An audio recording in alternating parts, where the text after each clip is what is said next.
સત્યવતીના માધ્યમથી ભગવાન મહર્ષિ વેદવ્યાસજીનો જન્મ થયો. જેમણે વેદોને વ્યવસ્થિત કર્યા માટે એમનું નામ વેદવ્યાસ એવું પાડવામાં આવ્યું. વ્યસ્તા વેદા એન સહ ઇત્યનૈન વેદવ્યાસઃ. એ જ વેદવ્યાસજીને કૃષ્ણ દ્વૈપાયન કહેવામાં આવે. કારણ યમુનાના દ્વીપની અંદર વેદવ્યાસજીનો જન્મ થયો માટે એ જ વેદવ્યાસજીને કૃષ્ણ દ્વૈપાયન કહેવામાં આવે. કારણ ભગવાન કૃષ્ણના પ્રિય પત્ની એ યમુનાજી છે. યમુનાજી શ્યામ છે. એ જ યમુનાના દ્વીપમાં વેદવ્યાસનો જન્મ થયો. એ જ વેદવ્યાસજી બદ્રિકાશ્રમમાં જઈ બોર ખાઈ કઠોર તપશ્ચર્યા કરી માટે એ જ વેદવ્યાસજીને બાદરાયણી પણ કહેવામાં આવે.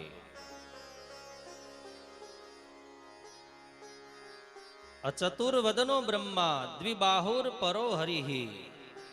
આવા વેદવ્યાસજીએ સુંદર મજાનો ભાગવત જેવો ગ્રંથ રચો. પણ રચવા પાછળ મહર્ષિ વેદવ્યાસજીનો હેતુ શું હતો એ આપને બહુ સંક્ષિપ્તમાં કહું. અસ્ત્યુત્તરસ્યામ દિશદેવતાત્મા હિમાલયો નામ નગાધિરાજ. હિમાલયની ઉપત્યકાયાની અંદર ભગવાન વેદવ્યાસજીનો સુંદર મજાનો એક આશ્રમ છે. મહર્ષિ વેદવ્યાસજી એક દિવસનો સમય પ્રાતઃકાળના નિત્ય કર્મથી પરવારી વેદવ્યાસજી ખિન્ન મનને બેઠા છે. જેણે 17 પુરાણોની રચના કરી અને છતાંય જેના મનની અંદર પૂર્ણ શાંતિનો અનુભવ નથી.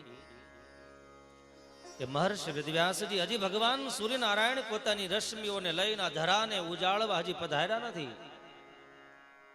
હજી તો ઉષાની લાલીમાં ધરા ઉપર આવી છે. જેમ રાજા આવે એ પૂર્વે જેમ એનું સૈન્ય આવે એમ સૂર્યનારાયણની પહેલા એ લાલીમાની ઉષાઓ આવીને ધરતી ઉપરથી ધીરે ધીરે અંધકાર ઉલેચી રહ્યું છે. થોડે જ દૂર જ્ઞાનનો સાક્ષાત અવતાર સરસ્વતી નદી પોતાના મીઠા જળને લઈ અને વહી રહ્યા છે. અને એમાં મહર્ષિ વેદવ્યાસજી મનોમન વિચારોના ચગડોળે ચડ્યા છે. બરોબર તે જ સમયે દેવ દત્તામ ઇમામ વીણા, દેવતાઓની અપાયેલી સુંદર મજાની વીણાને લઈ મહર્ષિ વેદવ્યાસજી નારાયણ નારાયણ નારાયણ આવા શબ્દનો સુંદર મજાનો ધ્વનિ કરતા વેદવ્યાસજીની કુટિયાએ પહોંચ્યા. વેદવ્યાસજીના ચહેરા ઉપર વિષાદના વાદળો જોઈ દેવર્ષિ નારદજીએ સહજતાથી પૂછ્યું છે, પારાશર્ય મહાભાગ ભવતઃ કશ્ચિદાત્મનઃ પરિતુષ્યતિ શારીર આત્મા માનસ એવ વા. સંત મળે તો સંતને શું પૂછે, ગ્રહસ્થ મળે તો ગ્રહસ્થને શું પૂછે, એનો વિવેક અહીંયા વેદવ્યાસજીના માધ્યમથી જોવા મળે. નારદજીએ વેદવ્યાસજીને એમ નથી પૂછ્યું કેમ છો એમ, નહીં, આત્મની પરિતુષ્યતિ, આપ આત્માથી તુષ્ટ તો છો ને. સંસારી જીવાત્માનો સહજ નિયમ છે કે મજામાં છો. શરીર સુખની જ જ્યાં વાતો થતી હોય એને સાંસારિક જીવન કહેવાય. જ્યાં આત્મ ઉન્નતિના સવાલો પૂછવામાં આવે એને સંન્યસ્ત માર્ગ કહેવાય. હે વેદવ્યાસ, પરિતુષ્યતિ આત્મા માનસ એવા, આપ મનથી તો સંતુષ્ટ છો, આત્માથી આનંદિત છો. અને આત્માનો આનંદ યાદ રાખજો ત્યારે જ મળે જ્યારે જીવાત્માએ કલ્યાણ કરવા યોગ્ય જો સત્કર્મ કર્યું હોય તો જ આત્માને ઉન્નતિનો માર્ગ મળતો હોય છે. અયોધ્યાની અંદર ભરતજીને રાજ ગાદીનો સવાલ આવ્યો. ગુરુ વશિષ્ઠજી આજ્ઞા કરે, ત્રણેય માતાઓ આજ્ઞા કરે, લોકમત કહે છે, અને છતાંય ભરતજી આ જ વાત કરી. કદાચ પિતાની આજ્ઞા હશે પણ ભરતજી કહે છે મારો આત્મા હા ન પાડે ત્યાં સુધી અયોધ્યાની ગાદી ઉપર આ ભરતજી ક્યારેય આરૂઢ નહીં થાય. શું ભારત દેશના સનાતન ધર્મો અને સિદ્ધાંતો હતા. અને ભક્તો, તમે ને હું સાંજ પડે ને કેવું કાર્ય કર્યું એ પૂછવું હોય તો એકમ કે મીટરોથી માપવાની જરૂર નથી. સાંજના સમયે સુતા પહેલા હૃદય ઉપર હાથ મૂકી ઈશ્વરને યાદ કરજો. જો અંદરથી આત્મા સંતુષ્ટિનો ઓડકાર આવે તો સમજી રાખજો દિવસ દરમિયાન કંઈક સત્કર્મ આપણાથી થયું છે. અહીંયા મહર્ષિ વેદવ્યાસજીને દેવર્ષિ નારદજીએ પૂછ્યું છે, હે પરાશરના પુત્ર વેદવ્યાસ, આપના ચહેરા ઉપર અપ્રસન્નતા દેખાય છે. આપે કર્મયોગથી કરવા યોગ્ય બધું જ કર્યું છે. સાહિત્યના ક્ષેત્રમાં ખૂબ મોટી સેવા કરી અને છતાંય આપ આત્માથી ઉદાસ કેમ છો? ત્યારે વેદવ્યાસજીએ હાથ જોડી દેવર્ષિ નારદજીને એટલું જ કીધું, હે દેવર્ષિ, આપ તો બધું જ જાણો છો. આપની ગતિ ક્યાંય અટકતી નથી. વિષ્ણુ લોકમાં, દેવ લોકમાં કે માનવ લોકમાં. આપ જ મને એ બતાવો, મારા હૃદયની અંદર આત્મસંતુષ્ટિનો અનુભવ નથી થતો, એનું કારણ શું છે? દેવર્ષિ નારદજી પોતાના સ્વાનુભવની વાત કરે. દેવર્ષિ નારદજી, યાદ રાખજો, આપે 17 પુરાણો રચા, 1,00,000 શ્લોકનો વિશાળ ગ્રંથ મહાભારત રચો. આપે બધું જ કર્યું, પણ વેદવ્યાસ આપ ભૂલી ગયા છો. આવનાર યુગ કળયુગ છે. કળયુગના માનવીઓની આયુષ્ય અલ્પાયુષી છે. અને અલ્પાયુષી જીવન જીવનારો માનવ સ્વાર્થી બનવાનો છે, કર્મની અંદર આસક્ત બનવાનો છે. ને આપે વેદવ્યાસ બહુ મોટી ભૂલ કરી છે. એ જીવને વધારે કર્મમાં આસક્તિ થાય એવા જ કર્મનું નિરૂપણ આપે મહાભારતની અંદર કર્યું છે. વેદવ્યાસજી, એકાદ એવા સાહિત્યની રચના કરો જેના કેન્દ્ર બિંદુમાં ભગવાન કૃષ્ણ નારાયણની ભક્તિ હોય.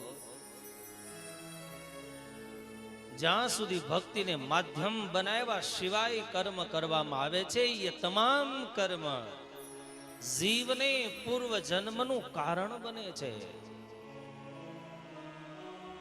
હિન્દુ સનાતન ધર્મની પરંપરા પૂર્વ જન્મને માને છે એમ નહીં, સત્ય પણ છે. કારણ અહીંયા એ જ દેવર્ષિ નારદજી વેદવ્યાસજીને કહે છે, સાંભળો વેદવ્યાસ, પૂર્વ જન્મની અંદર હું દાસીનો દીકરો હતો. મારી માને હું એકનો એક સંતાન. સમય પછી સમય જાય, ચાતુર્માસના દિવસો આવ્યા. મારી માતા બ્રાહ્મણોના ઘરમાં હેઠા વાસણો વાંજી અને જીવનની આજીવિકા ચલાવતા. અને એમાં ચાતુર્માસના પવિત્ર દિવસોમાં સંતો પધાર્યા. હું સંતોના મુખે કથા સાંભળું. મારી નાની ઉંમર, એમાં સમય પછી સમય જતા ચાતુર્માસ પૂર્ણ થયો અને સંતો જ્યારે જવા માટે તૈયાર થયા ત્યારે સંતોના મુખમાંથી સાંભળેલી એ કૃપા પ્રસાદની વાણી મારા આત્માએ પ્રસાદના રૂપમાં સ્વીકારી. મેં સંતો પાસે હાથ જોડીને વિનંતી કરી, બાપજી, આપ કૃપા કરી આપની સાથે મને લઈ જાઓ. અને બરોબર તે જ સમયે સંતોએ વેદવ્યાસજી મને ના પાડી. નહીં દેવર્ષિ નારદ, સાંભળો, આપની લાગણી છે, આપનો ભાવ, આપનો પ્રેમ હું સમજુ છું, પણ સાંભળ બેટા, ભાવના કરતા કર્તવ્યની દિવાલ તારી બહુ ઊંચી છે. કારણ તારી માતાને તું એકનો એક દીકરો છો. તારી માતાના એ વૃદ્ધાશ્રમની લાકડી તું છો. માટે બેટા, તારી માતાનું જ્યારે અવસાન થાય પછી તને જેમ ઉચિત લાગે એમ કરજે. હે વેદવ્યાસ, સમય ગયો. જતા જતા સંતોએ મને ભગવાન નારાયણનો મંત્ર આપ્યો. એ મંત્રને મેં હૃદયસ્થ કર્યો. ઘણો સમય ગયો. એક દિવસ સાંજનો સમય, મારી માતા ગૌશાળાની અંદર ગાયોને દોવા માટે જાય. આજ ખબર નહીં મારી માતાના જીવનનો આજ પ્રારબ્ધનું દિવેલ ખતમ થવાનું હતું. માર્ગની અંદર સર્પએ દંશ દીધો ને એ જ સમયે મારી માતાનું મૃત્યુ થયું. હે વેદવ્યાસ, માતાને ઉત્તર ક્રિયા કરી, સંતોના આપેલા મંત્રને હૃદયમાં ધારણ કરી સતત એના નામનું સ્મરણ કરતા કરતા એ ઘરબારનો ત્યાગ કરીને જંગલમાં નીકળી ગયો. જંગલનો વિકટ માર્ગ લીધો. સાંજનો સમય થયો. સરોવરને કિનારે હાથથી પાણી પી ઝાડને ટેકો દઈને અખંડ મંત્રનો જાપ કરતો હતો. બરોબર તે જ સમયે આકાશમાંથી દિવ્ય વાણી થઈ, હે પુત્ર, તને આગળના જન્મની અંદર મારું દિવ્ય ધામ મળશે, પણ સાથે સાથે બ્રહ્માના માનસ પુત્ર તરીકે તમારો જન્મ થશે. હૃદયની અંદર ભગવાનનું દર્શન થયું, પણ પળ માત્રમાં એ દર્શન અદ્રશ્ય થયું છે. એ દર્શન માટે પ્રયાસ કર્યો, પણ ફરીવાર એ દર્શન ન મળ્યું. આખીર ક્યારે પ્રલય કાળ આવે, એના દેહનો અંત આવે, સમય પછી સમય જતા મહાપ્રલયને અંતે દેહનો નાશ થયો. પછીના જન્મની અંદર દેવર્ષિ નારદજી એ જ સૃષ્ટિના રચયિતા બ્રહ્માજીના માનસ પુત્ર તરીકે આજ દેવર્ષિ નારદ બનીને જો હું પૂજાતો હોય તો એનું કારણ પૂર્વ જન્મની અંદર મેં ભાવથી ભગવાનની ભક્તિ કરી એનું પરિણામ છે. મુક્તાનંદ સ્વામીએ પોતાના કીર્તનોની અંદર આજ દેવર્ષિ નારદજીની પૂર્વ જન્મની કથા મુક્ત મુનિએ લખી છે. કારણ ભક્તો, એ ભક્તિની અંદર શક્તિ ને તાકાત રહેલી છે કે જીવ ગમે તે કુળની અંદર જન્મ ધારણ કરે, પણ જીવાત્મા જો ભાવથી, નિષ્કામ ભાવથી ભગવાન શ્રી હરિની ભક્તિ કરે તો એ જીવાત્મા આ જન્મે અથવા આવતે જન્મે, સ્વામિનારાયણ ભગવાન વચનામૃતની અંદર લખે છે, કરેલી ભક્તિ નિષ્ફળ નથી જતી. રજળતા રજળતા એ સ્વામિનારાયણ ભગવાન કહી એનું ફળ 100% મળે છે. અને એટલે ભજતા સહુ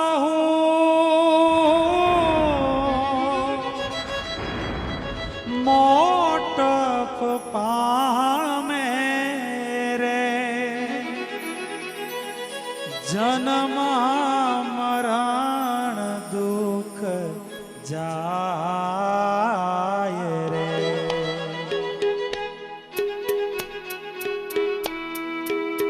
પારસ પરસી લોહ કંચન થઈ, પારસ પરસી લોહ કંચન થઈ, મોંઘે મોલે વેચાય,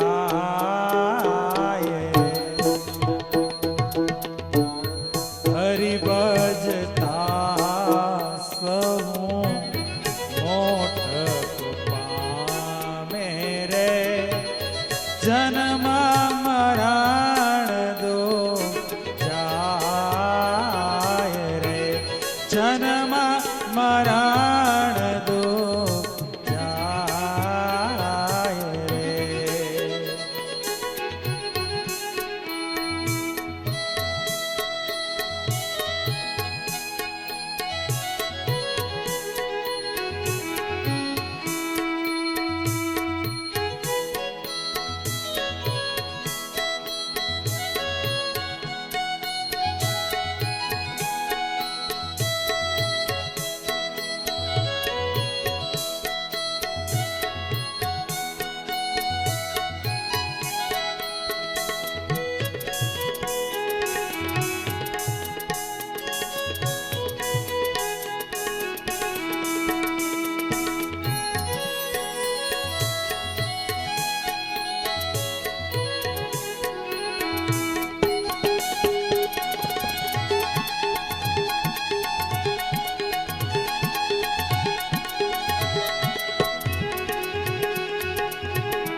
નારદની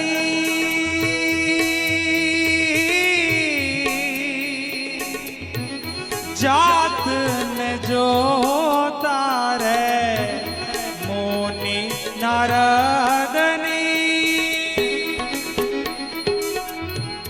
જાતને જોતા રે દાસી પુત્ર જગ જાણે રે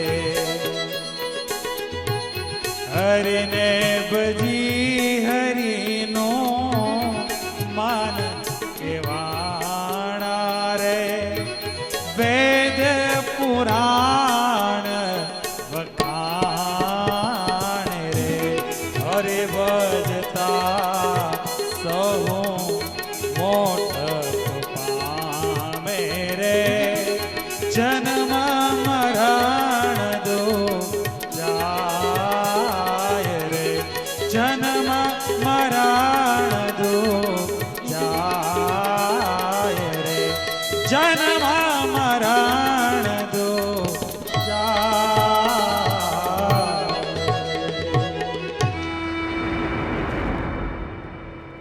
દેવર્ષિ નારદજી મહર્ષિ વેદવ્યાસજીને કહે છે કે હે વેદવ્યાસ મૂર્છયિત્વા હરિકથામ ગાયમાનાશ્ચ રામ્યહમ. આજે ત્રણેય લોકની અંદર મારી ગતિ જો અટકતી ન હોય તો એનું કારણ પૂર્વ ભવની અંદર ભગવાનની ભક્તિને કેન્દ્રમાં રાખી અને ભગવાનની ભક્તિનું સંકીર્તન કર્યું એના ફળ સ્વરૂપે આજ દેવર્ષિ નારદ તરીકે પૂજાવું છું. અને આ વાત વેદ પુરાણ અને ઉપનિષદો એમ કહી રામ નામ કર અમિત પ્રભાવા સંત પુરાણ ઉપનિષદ ગાવા. આ વાત સ્વામિનારાયણ ભગવાન વચનામૃતની અંદર બહુ સહજતાથી કહે છે. મહારાજ કે આંગળી જેવી અખંડ જો પાણીની શેર વહેતી હોય તો સ્વામિનારાયણ ભગવાન કહે ત્યાં પાણીનો બહુ મોટો ધરો ભરાઈ જાય. એમ સુતા બેઠતા ઉઠતા પ્રત્યેક ક્રિયાની અંદર પોતાના ઈષ્ટદેવનું જો ભાવથી સ્મરણ કરવામાં આવે તો સ્વામિનારાયણ ભગવાન કે ત્રણેય અવસ્થાની અંદર મૂર્તિના દર્શન સહજ બની જાય. અને એટલા માટે જ સતત જપત શંભુ અવિનાશી ભગવાનના મોટા મોટા ભક્તો પણ ભગવાન શ્રી હરિના નામનો અખંડ જાપ કરે છે. માટે હે વેદવ્યાસજી આપ કૃપા કરી 17 પુરાણોની અંદર ક્યાંય ભક્તિનું પ્રાધાન્ય પણ આપે પ્રતિપાદિત નથી કર્યો. હવે એવો ગ્રંથની રચના કરો જેમાં માત્ર ને માત્ર ભગવાનની ભક્તિ જ કેન્દ્ર બિંદુમાં હોય. આખિર દેવર્ષિ નારદજીએ મહર્ષિ વેદવ્યાસજી પાસે પોતાના પૂર્વ જન્મની કથા કહી અને ભક્તિયુક્ત દિવ્ય ગ્રંથની રચનાનો સંકેત કરી નિર્ગતે નારદે સુત ભગવાન બાદરાયણ શ્રુતવા સદભિપ્રેતમ તત કિમ કરોતિ વિભુઃ. દેવર્ષિ નારદ નારાયણ નારાયણ શબ્દનો ધ્વનિ કરતા બદ્રિકાશ્રમની દિવ્ય ભૂમિનો ત્યાગ કરી આકાશ માર્ગે વિદાય થયા. મહર્ષિ વેદવ્યાસજીએ ભગવાન શ્રી હરિની મૂર્તિને હૃદયસ્થ કરી બ્રહ્મ નદ્યા સરસ્વત્યા આશ્રમ પશ્ચિમે તટે શમ્યા પ્રાસ ઇતિ પ્રોક્ત ઋષિણામ સત્રવર્ધન. મહર્ષિ વેદવ્યાસજીએ સરસ્વતી નદીના જળનું આચમન કરી ઉદરની અંદર ધારણ કરી અને મહર્ષિ વેદવ્યાસજીએ ભગવાનને યાદ કર્યા છે. સહેજય વેદવ્યાસજીને ભાવ સમાધિ લાગી ભક્તિ યોગે ન મનસી અને સમાધિમાં વેદવ્યાસજીની કલમ ચાલી. ચાલતા ચાલતા મહર્ષિ વેદવ્યાસજીએ ભક્તિયુક્ત મનથી દેવર્ષિ નારદજીના કહેલા જે 4 શ્લોકોનો વિસ્તારના માધ્યમથી 18,000 શ્લોકોની દિવ્ય સંહિતા તૈયાર કરી, જેનું નામ શ્રીમદ ભાગવત મહાપુરાણ પાડવામાં આવ્યું. આ ભાગવતની રચનાનું માધ્યમ કે કેન્દ્ર બિંદુ હોય તો દેવર્ષિ નારદજી હતા. પણ વેદવ્યાસજી આવો સુંદર મજાનો ગ્રંથ રચ્યા પછી મહર્ષિ વેદવ્યાસને એમ થયું કે આવી સુંદર મજાની દિવ્ય સંહિતા કોને આપું. વિચાર કરતા કરતા ખૂબ વિચાર વિમર્શ અને અંતે વેદવ્યાસજીની દ્રષ્ટિ, એનું મન એક પાત્ર ઉપર સ્થિર થાય છે. અને એ પાત્ર બીજું કોઈ નહીં, સ્વયં યોગીઓના પણ પરમ ગુરુ બાળ ગર્ભ યોગીશ્વર સુખદેવજી મહારાજ. સુખદેવજીને આ સંહિતા આપું દીકરો છે એટલા માટે નહીં. આ દેશના ઋષિ મુનિઓની પરંપરાઓ કેટલી દીર્ઘ હતી. એ સુખદેવજી આ સંહિતાને પચાવવા માટે લાયક છે. કારણ આ સંહિતા સામાન્ય નથી. આ સંતોની સંહિતા છે. આ ભાગવત મહાપુરાણ નિર્મત્સારણામ સતા, જેના હૃદયમાં ઈર્ષા કે અદેખાઈ નથી, આવા જ સંત ભાગવત રૂપી ગ્રંથને હૃદયસ્થ કરી શકશે. અને એટલે દેવર્ષિ નારદજીએ આ ગ્રંથ રચાવ્યા પછી વેદવ્યાસજી આ ગ્રંથ સુખદેવજીને આપો એ વાત નક્કી કરી.